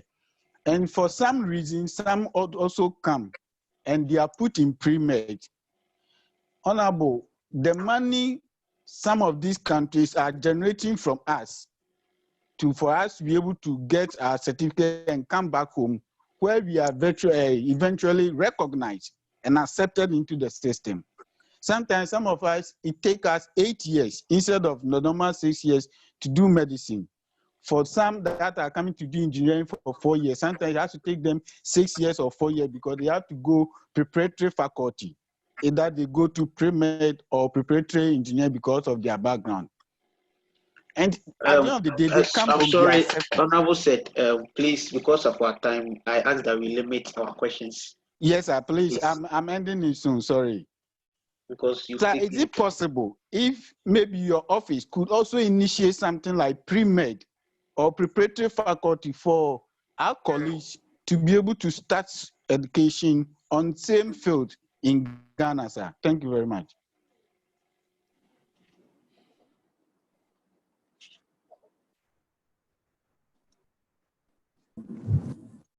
Carls. Okay.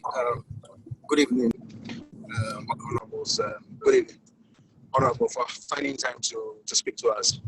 Okay. I wanted to ask the same question that my fellow honorable just asked, and pertaining to students who travel outside Ghana to study, and the Ministry of Education has forwarded a letter here that caused lots of problems for some of the students here.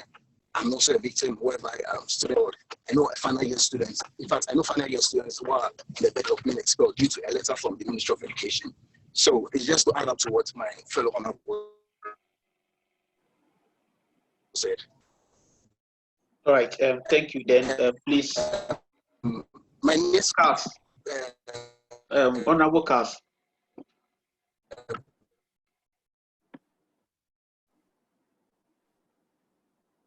Respectfully, as I mentioned, because of our time, if we could limit the question to just a single one.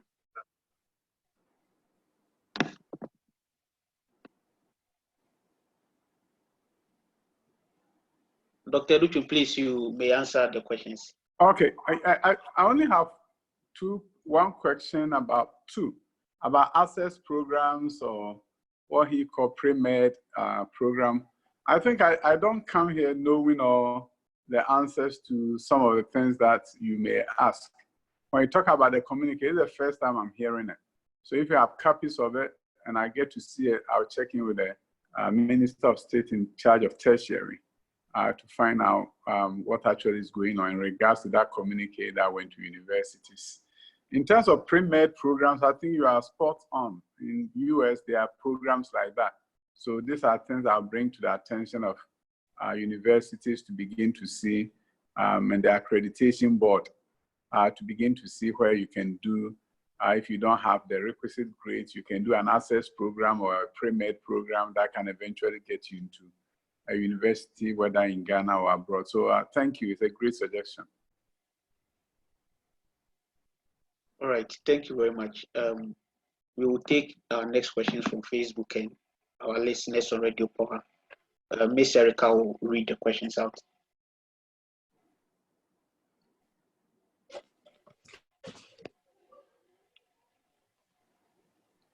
Miss Erica, please.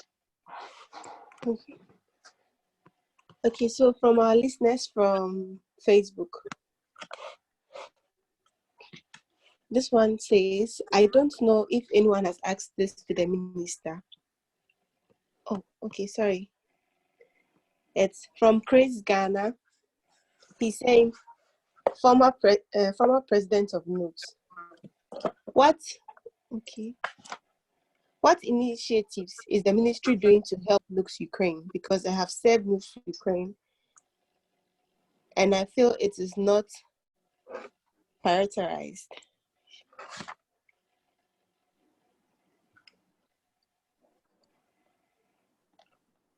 All right. I think because of technical problems, we can hardly hear you. So I'll read the questions from my end here.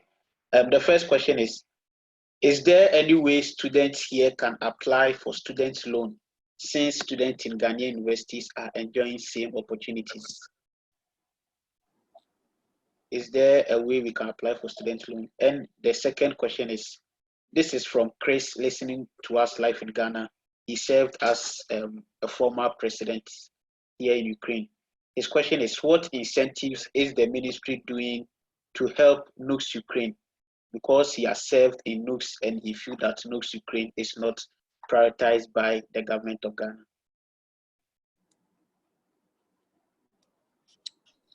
So please, Honorable, you may answer these two questions. I think that the issue of NUGS-Ukraine, based on my understanding, you are part of the NUGS in Ghana. So is the NUGS in Ghana that is not prioritizing you? I'm just trying to understand that.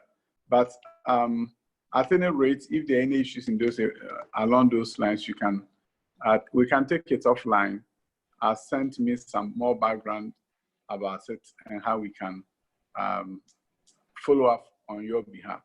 So we can do that. Take it offline after this and talk. And then in terms of student loan, I don't know if any thing in place to that effect that students who are already abroad may be eligible, but it's always good to accept new ideas, and I'll pass it on to the CEO of our Student Loan Trust Fund. But I haven't heard of anybody suggesting that, but first time I've heard it, and I'll let people know. All right, thank you very much.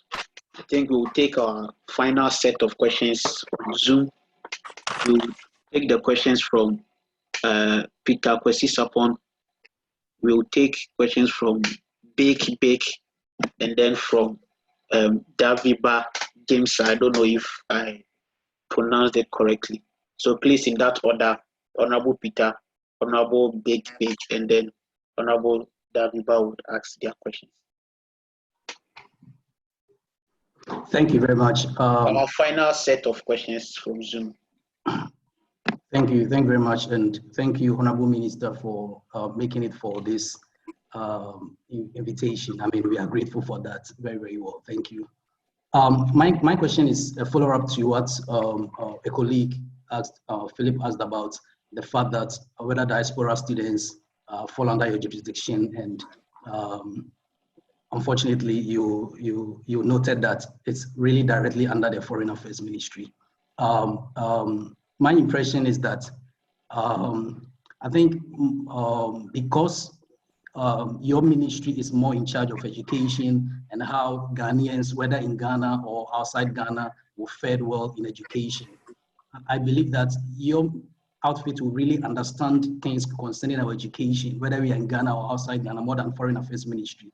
I want to find out that is there a way that you can pick up from your outfit to design a structure where every student, every Ghanaian student, whether in Ghana or outside Ghana, have a system of being monitored and have a system of having policies that take care of such people, so that it will not just be under the Foreign Affairs, because unfortunately they will not understand us more than you understand us, because mostly they are much concerned about our traveling issues, our residency issues, and mostly that. I believe that the education ministry have enough ideas whatsoever to help sustain Ghanaian students. And I believe that for the fact that we travel from Ghana, we should not move under that your jurisdiction. So is there any way that you can, bring out some policies that will take care of us? Because we are being affected by policies you measure in Ghana, because the D7 that my colleagues were bringing out is something that is happening in Ghana, but now it's being transferred to us.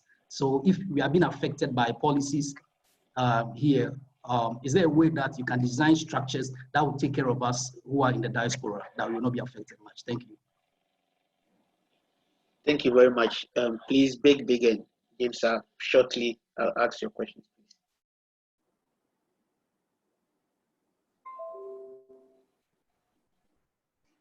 Mr. Okay. Technician, please. Okay, you can talk now. All right. Thank you very much for this opportunity.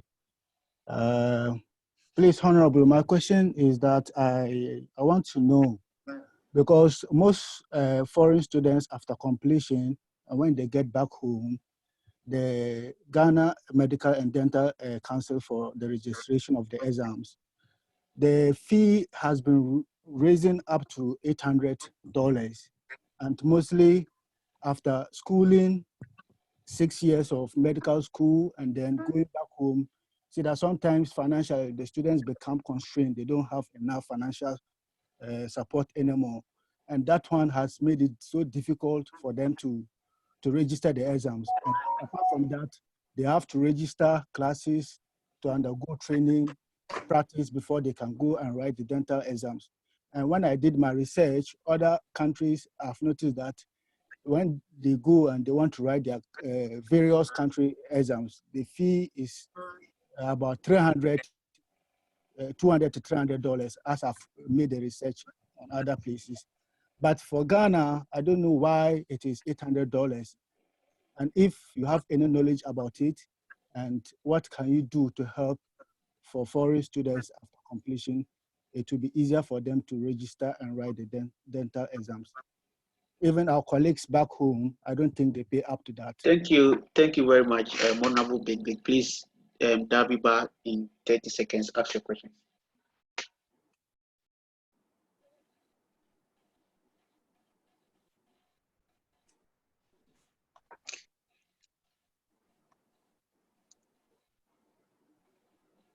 Can I ask my question, please? Yes, please.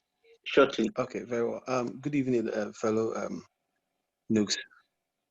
Yeah, my question is that looking at the curriculum in Ghana, some of the programs that are mounted in Ghana that we do, after we are done with our educational, whatever that we come to do, we go to Ghana and we don't have those particular job, like if we get like job that we are supposed to do with that certificate that we have acquired. For example, when you take UCC, for example, there are some of the courses and programs that have been mounted. When you are done with school, you find it difficult to find any job placement in Ghana. I want to know if the ministry has any plans of scoping some of these programs out of the system, or they have made requirement, they have made provisions to, for example, curtail all these problems. And also some of this, for example, with this. Thank you very much. Please, for the sake of our time, you would go ahead to answer your first question together with the other questions that the Honorable has received. So, sir, please, you may go ahead to answer the question. I think that the first, the Medical Dental Council related issues, I would think that your union should take it up and begin a dialogue with them. And as I indicated earlier, you can have the Minister of State for Tertiary probably could be a good resource for you. But when you talk about fees and that are charged, basically the Minister of Education cannot tell them that you can't charge this amount or you can charge that. But so far as you want us to intervene and you have any petition, I'll be able to talk to them on your behalf. And essentially that is what we can do. And I think I've given you indications that the Minister for Tertiary, under whose domain you find yourself invariably, I will be able to advocate on your behalf. I'll talk to him too about the concerns that you've raised and how you can be supported. Now, by virtue of where you are located, that is why I said any issues that happen to you directly, it goes under Ministry of Foreign Affairs. It doesn't mean education is under Foreign Affairs. And there's also a good reason why most embassies have education attachés, so that issues of education can be well dealt with by them. And I know that a number of embassies are doing a fantastic job supporting you. And they can also be your good advocate in terms of channeling challenges that are coming your way to the respective ministries and entities that you interface with. So I would just say that issues about Medical Dental Council, the union can take it up and as you consult medical dental after COVID-19, and you have the opportunity to travel here, whatever it is, just let us know and we will be good advocates on your behalf.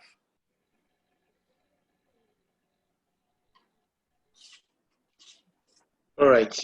Thank you very much, Honorable Minister, and thank you very much for your time. I think we have exhausted almost every question that we have.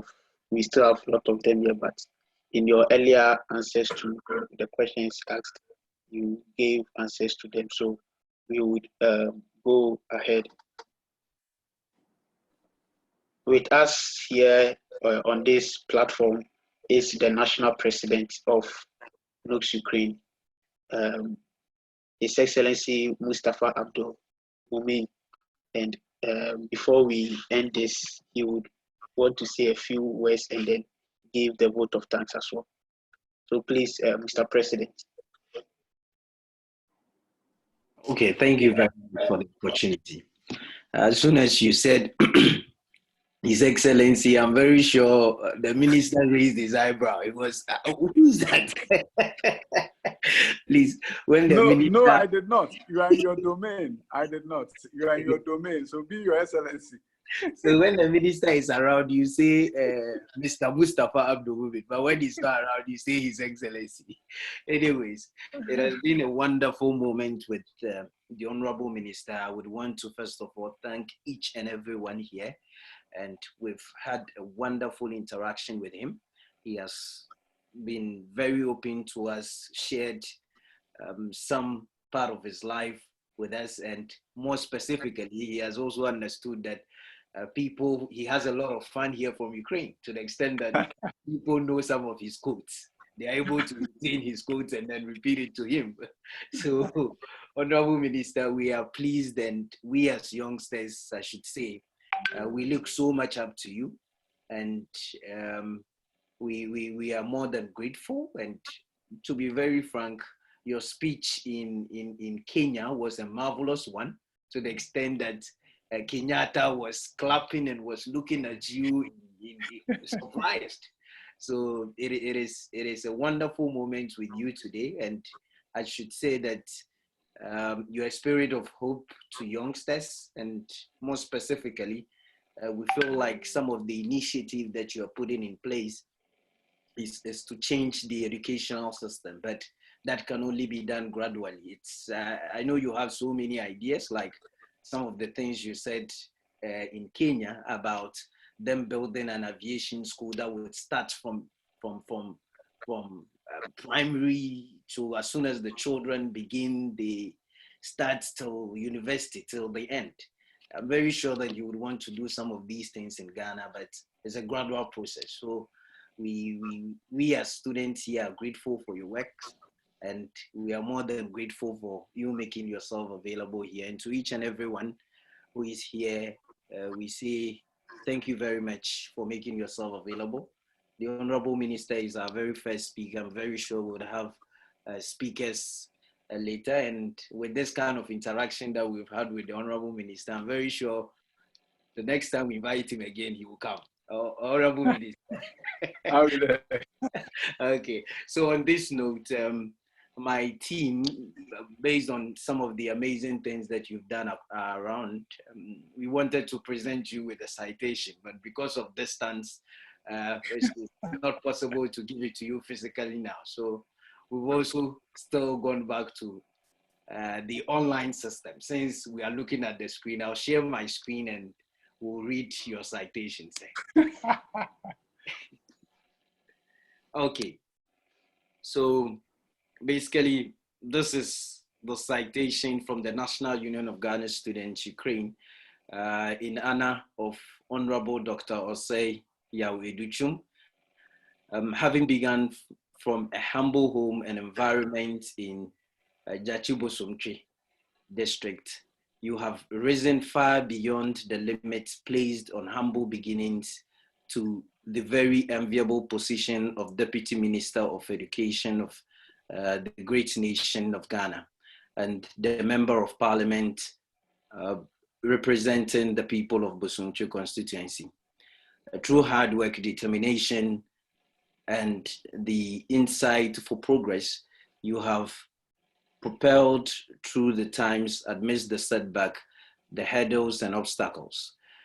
Through progressive initiative, you founded various groups and institutions and served as a chief executive officer in these.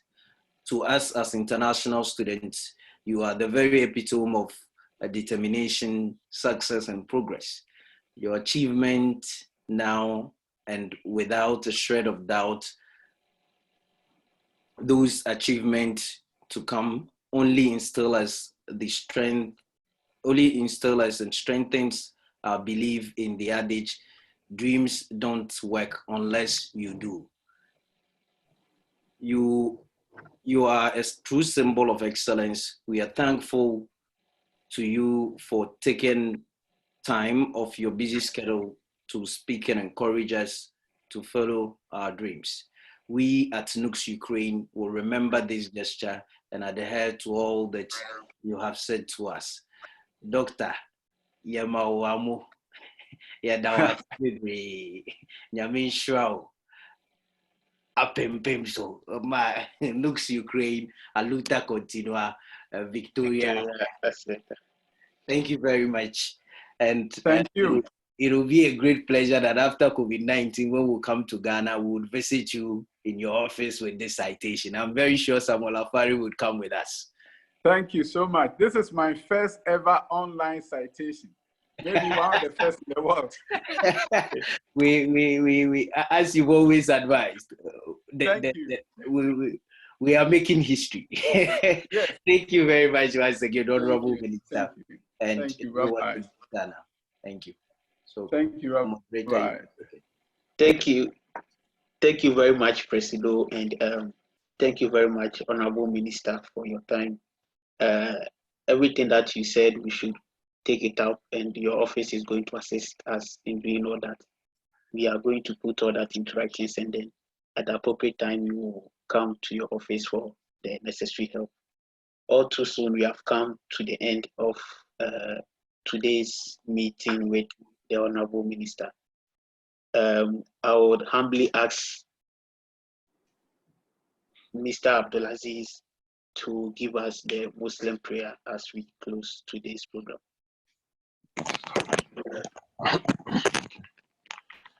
أعوذ بالله من الشيطان الرجيم بسم الله الرحمن الرحيم فكنتم استغفروا ربكم إنه كان غفارا. Oh yeah, Allah, please, whatever we've learned here, help us to implement it in our life. Amen. Amen. Thank you all very much for your time, and God bless you. God bless you, Honorable Minister. So, bye-bye. Goodbye. Bye. Bye.